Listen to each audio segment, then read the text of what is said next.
Guys, welcome back. It's another witching half hour or so. I don't really have any housekeeping that I can think of. We do have the Pagan Pride Festival coming up. So that is in August. I'm going to be there at Deer Lake Park in the Lower Mainland here. So I really hope to see you there. The website has been updated. And I think that's it.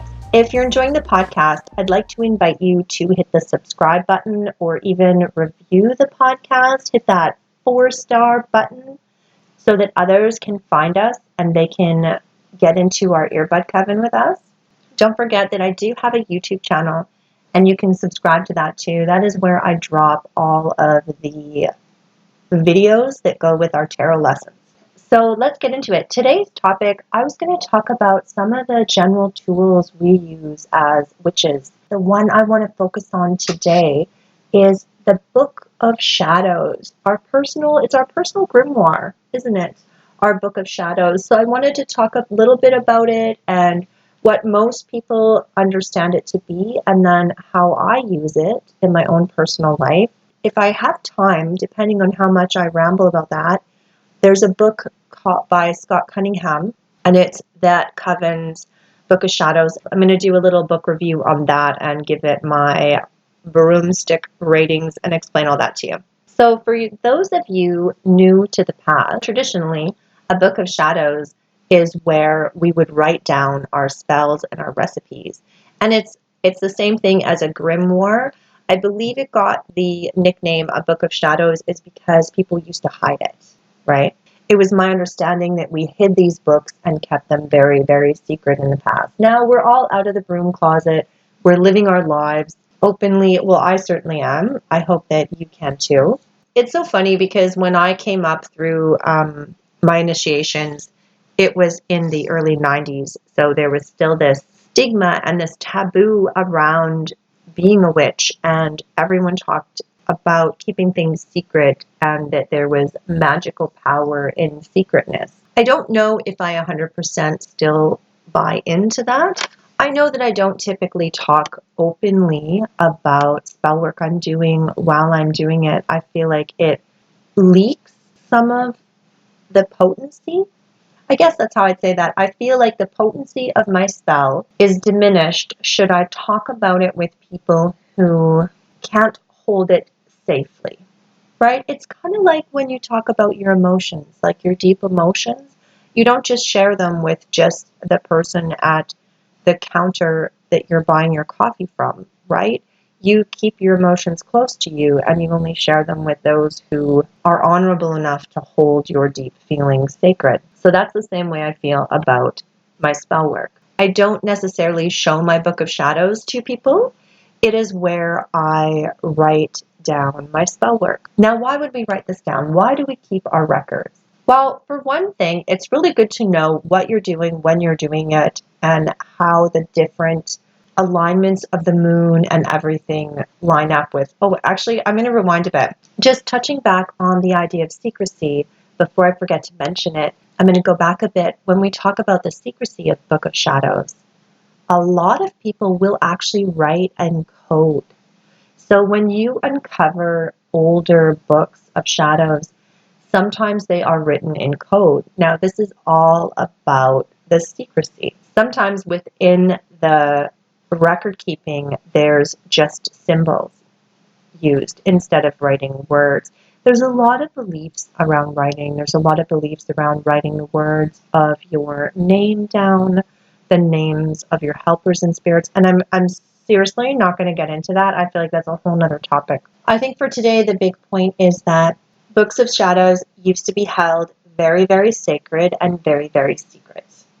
And there was a lot of reasons behind that, right? People have been persecuted for their religious beliefs. So what is a Book of Shadows?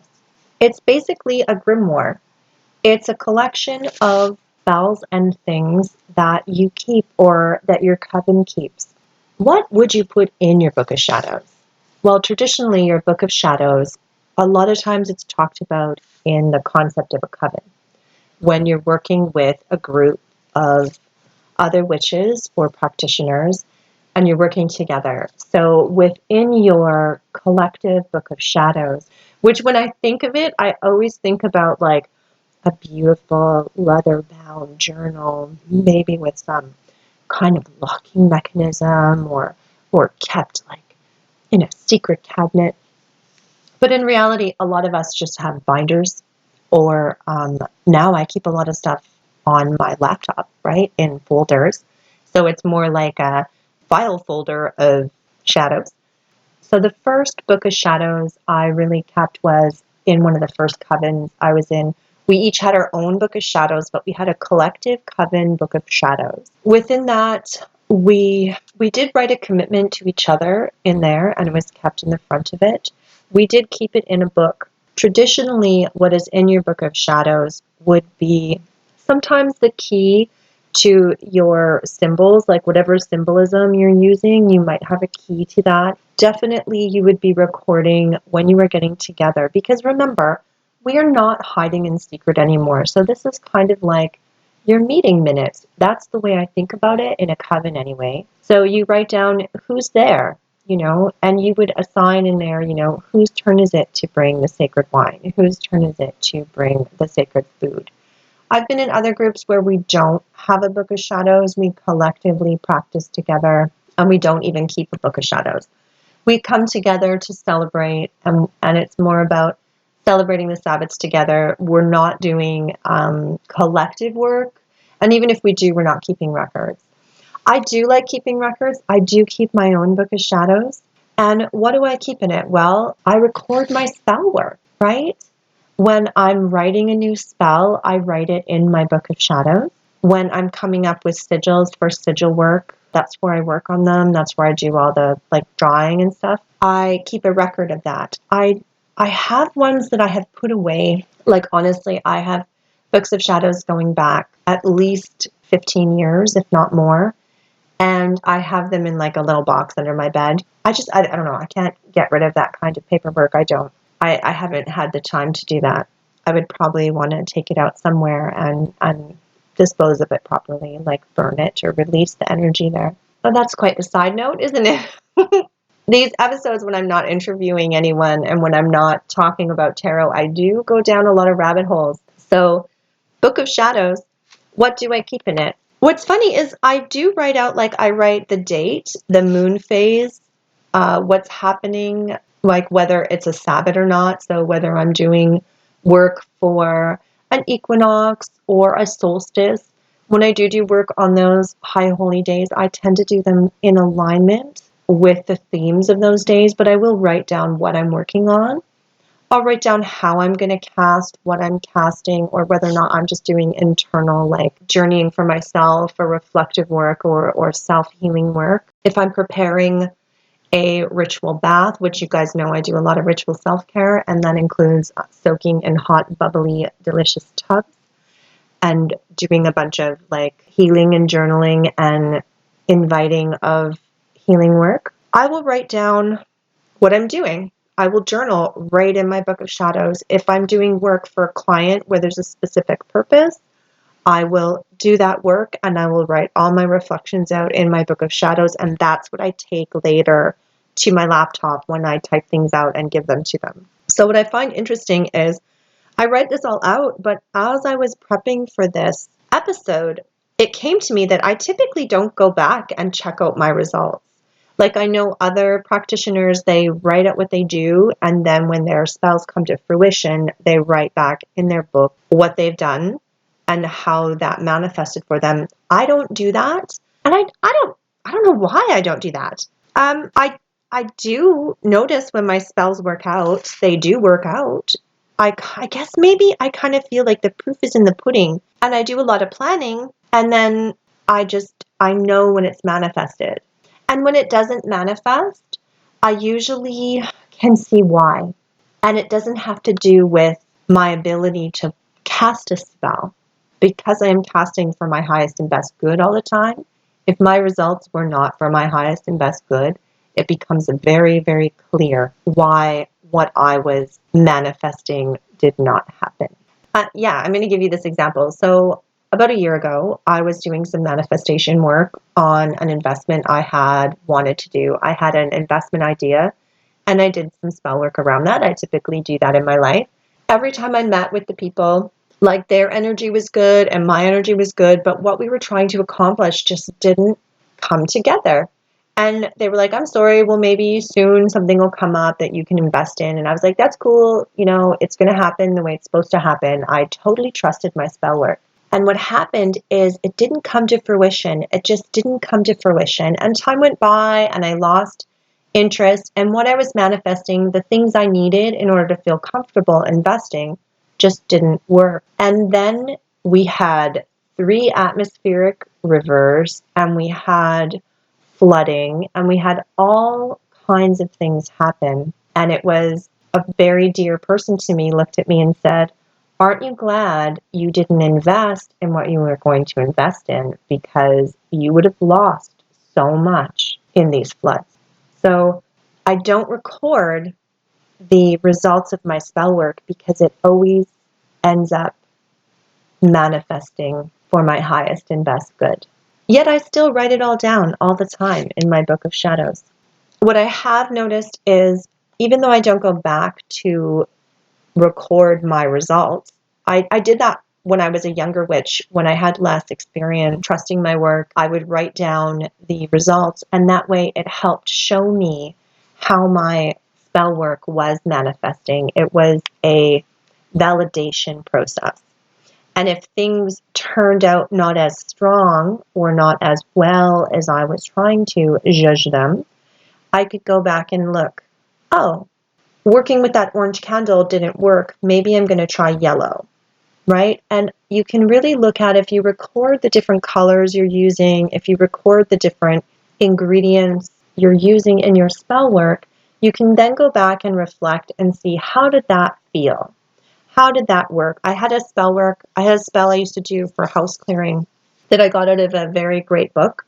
I liked it and I used it quite a bit, but every time I used it, I found I shifted it and moved it and changed it and made it a little bit more my thing.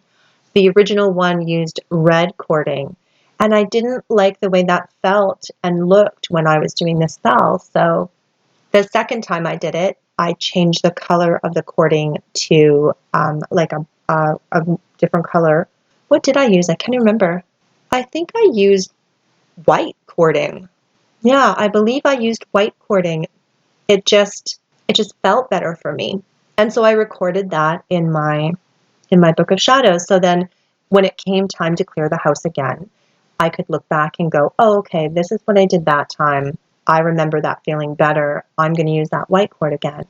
And sometimes when I'm copying spells into my book of shadows, what I'll notice is the wording from a spell that someone has gifted me, or that I've found, or that I've gotten through whatever teaching, the words shift a bit as I'm writing them down. So I pay attention to those things, right? And I record them in my book of shadows, and then I kind of judge and adjust things for the way they resonate with me. So that's one of the ways I use my book of shadows. What else? Yeah, it's just good record keeping. I welcome you guys to start a book of shadows. I think it's a really good way to learn about how you feel doing your craft work, how your spell work manifests. I think record keeping is great, even though I don't do it. And if you're working with a group, like, why wouldn't you have a way of organizing you guys and writing things down and remembering? Sometimes I feel when we're working with groups and getting together every moon and doing things, it's harder to remember what everyone is working on. Because I've found within covens, like, we would take turns sometimes manifesting for each other. Right? Like if one person had something heavy in their life and we wanted to put our collective energy towards that, we would make sure we put that in our book of shadows, and then that person will come back and talk about how things manifested for them. And it was a way of keeping track of attendance and who was there and how their spell work was working. It's like a meeting minutes, like minutes for your clubhouse. Okay, so now we're going to get into our book review portion. Now, this is only my second book review. I'm going to review Scott Cunningham's Book of Shadows, and this is subtitled The Path of an American Traditionalist. I hope you guys know Scott Cunningham is amazing. His writing is amazing. He was a huge part of the original Wiccan movement. I did not find his books until recently, actually. I know a lot of people grew up as witches. They grew with Scott Cunningham and his beautiful coven. I didn't. His books weren't in my local bookstore, and I came up, as you all know, before the internet. I was a witch in my teens, so that was way back in like 1993. I was getting into Wicca and learning from a few people I knew. So this book was actually, I believe, published after his death. Yeah, the first printing, I'm just looking inside the book, the first printing was in 2009. So Scott Cunningham, unfortunately, had already passed on. And I was skimming through it. I do use this book regularly, but I don't know when I last read it, like all of the pieces, like the intro and everything. I was skimming it before I started this. The manuscript for this book was found years after he had passed, when people were going through his stuff. It is a great book for many, many, many reasons. It is a complete book of shadows if you are a coven or if you are a solo practitioner. It goes into a little bit about the craft and traditional witchcraft or traditional Wicca as his coven was practicing it. It actually has their rites right in the book, like their actual prayers to the goddess, their invocations, some of the recipes they would use for their sabbats and for their treats and things. That is not what I tend to use it for. I'm sure it's beautiful for that, but I can only speak to what I use it for. Why I love this book is I use it as a reference book.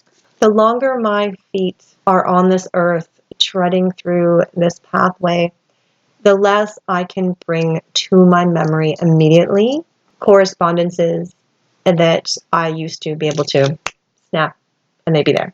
I'm going to blame it on my busy life and my scattered brain and all the other things that are packed in there, like appointments and running my house and keeping up with my world. So I can't always remember the exact correspondences for Jupiter or what oils are great when you're doing work on the full moon versus the gibbous moon and blah, blah, blah.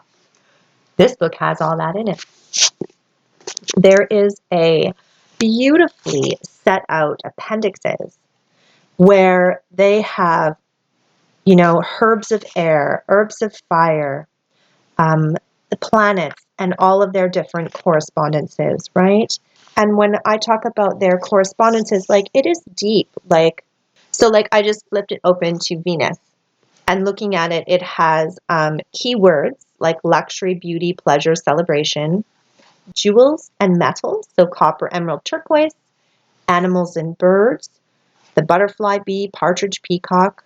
Numerical value is 7. The color is green. The symbol is a beautiful woman and a comb and a mirror.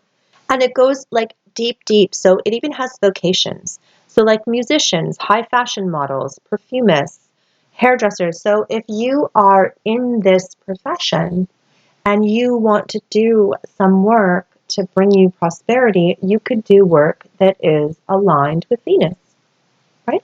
So deep, deep correspondences it goes into. And that's just one, right? It has rune magic. It has a runic alphabet, different signs and symbols. So what their coven used for moonrise and moonrest, and for water or wine, the different directions, right? The waxing moon, the waning moon, they're different symbols for a candle, for a circle of stones. You could use these in your own book of shadows. So if you've built a circle of stones and you're laying out a ritual and you need a map for everyone, you can use these symbols. And then if your whole coven's using them, it all makes sense. There are all kinds of prayers and chants and invocations in here. I've used them in some of my work. I have also just read a bunch of them and kind of taken what resonates with me and judged them together with other invocations I know. I've peppered some of the things from this book and what his coven was doing into what I have done with my own ritual work, because this is our path, babies. We get to do what resonates with us. The whole front of the book, before you get into the rituals and the appendixes and all the lists and everything, there's really beautiful knowledge if you're new to the path. There's really beautiful knowledge if you are new to running a group. And that stuff is all right there at your fingertips. On my scale of 1 to 5 broomsticks, I'm going to give Scott Cunningham's Book of Shadows a 5.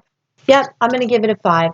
And the main reason is that of all the books on my shelf, I probably grabbed this one the most for its simplicity. It is so full of information, right?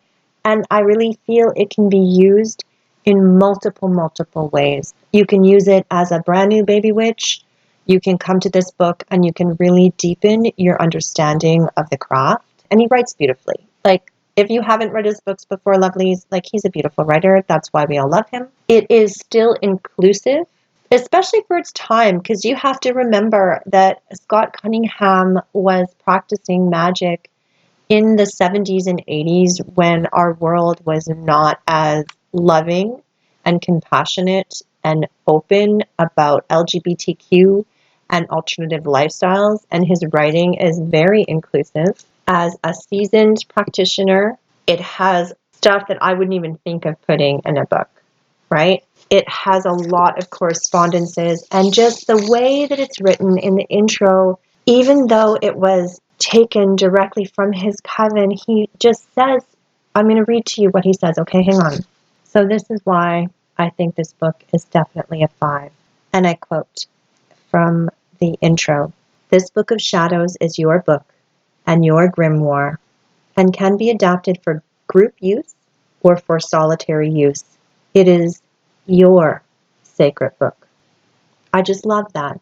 I just love that in writing this, he was putting together a book that people could really use and call their own, right from like a true teacher's perspective of empowering those around them and giving knowledge freely and openly to anyone on the path. And not saying this is my book, this is my group's wisdom and knowledge. He put it out for everyone so that we can use it in whatever way we needed to use it. And he quotes Aleister Crowley as well in this intro. And the last sentence of the intro says this, and I quote, "Crowley said that every man and woman is a star, and so wilt thou be." So a really beautiful, beautiful book by one of the most lovely writers of our time, Scott Cunningham's Book of Shadows. So from one of the great teachers and writers of our New Age pagan movement, Scott Cunningham's Book of Shadows. Totally worth the buy. I believe it's a book we will all keep going back to and pulling off of our shelf over and over and over again. I know I do. I've had it for, God, I don't know how long I've had this book, at least 10 years, maybe 15, and I still use it like regular style. Probably why it's something that I chose to review on the podcast, right? So I hope you have a lovely rest of your day, whatever your day brings you. I hope that you're enjoying it. Please remember to subscribe. Head on over to YouTube. Subscribe over there. Go to the webpage. Anything I'm doing, loves, it's all on the webpage, www.jodiannpsychicmedium.com. It has links to the YouTube. It has show notes. All the show notes will be in there. Links to all my socials are all from the webpage. Go on over. I'm working really hard to get a newsletter set up for you guys. While I'm recording this, Mercury is in retrograde, and so things are going slow on that front. Anyway, take care, my love, and I will see you soon on another witching half hour or so.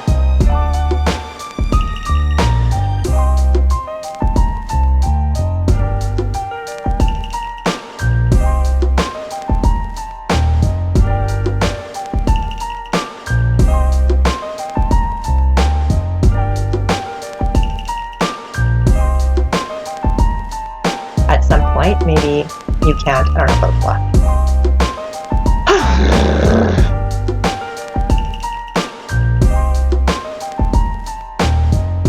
Oh, actually, I'm going to rewind a bit. Okay, stop. I'm going to talk, this is a bit crazy. Hold on, stop. And symbolic. Learn to talk out.